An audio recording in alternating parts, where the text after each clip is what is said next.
in reality, the behavioral interview is actually more important than the technical interview when it comes to the probability of you getting an offer. Here's an important question for you. How much time are you spending preparing for your behavioral interviews versus your technical interviews?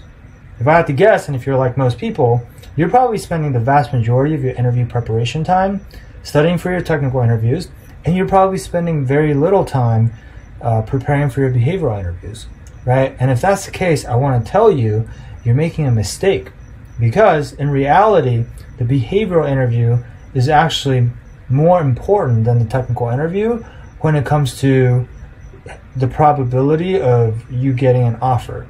Okay, what I mean by that is we've worked with probably over 200 students at this point and helping them recruit for investment banking jobs. And time again, I've seen students who have done really well on the behavioral side, and maybe they do well on the technical side also, but maybe they mess up on one or two small technical questions and they still get the offer. But I never ever see people who completely nail the technical interview and they do just okay or mediocre or even poorly on the behavioral side. I've never seen people like that get the offer. And the reason is because pretty much anybody who's actually prepared for these interviews, they're going to know how to answer the vast majority, if not all, of the technical questions.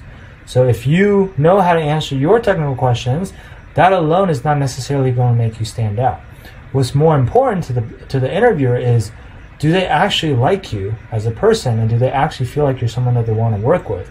And that part comes from the behavioral part of the interview, where you actually, you can have a much wider variance in terms of the quality of answers that you give to the interviewer, right? So in other words, it's easier for you to stand out from the competition on the behavioral side versus on the technical side, okay?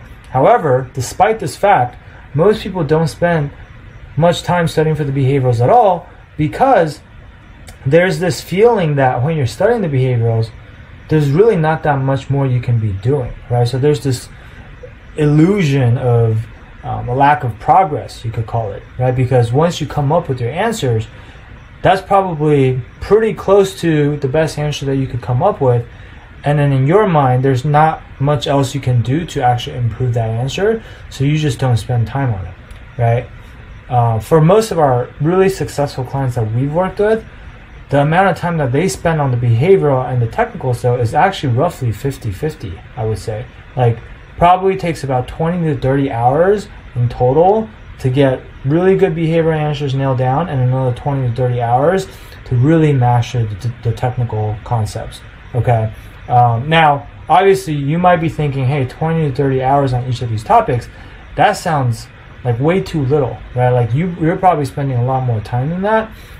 But if you are, that's because you're probably not going about it in the most efficient way, okay? If you're spending hours and hours memorizing interview guides and just trying to like regurgitate these answers, that is a really inefficient and actually ineffective way to study for these interviews. I've seen it time and time again with people who do that, and they go to the actual interview and the interviewer asks them questions that weren't actually in the guides, and then they just fail the interview. Right? So you want to make sure that you approach the preparation process the right way.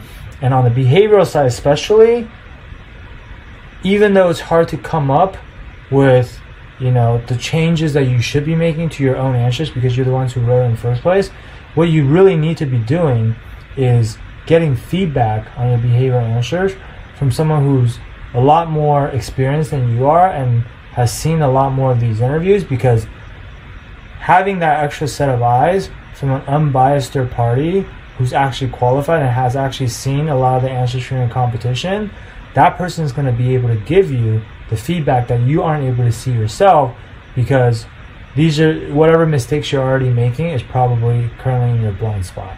Okay, so hopefully that makes sense for you guys. And if you have any questions, feel free to reach out or drop a comment, and we'll get back to you. Hey there, I hope you enjoyed this video. If you're looking for more customized advice that's tailored for your specific situation, then I invite you to book a free strategy session with our team at the link below. We'll talk to you soon.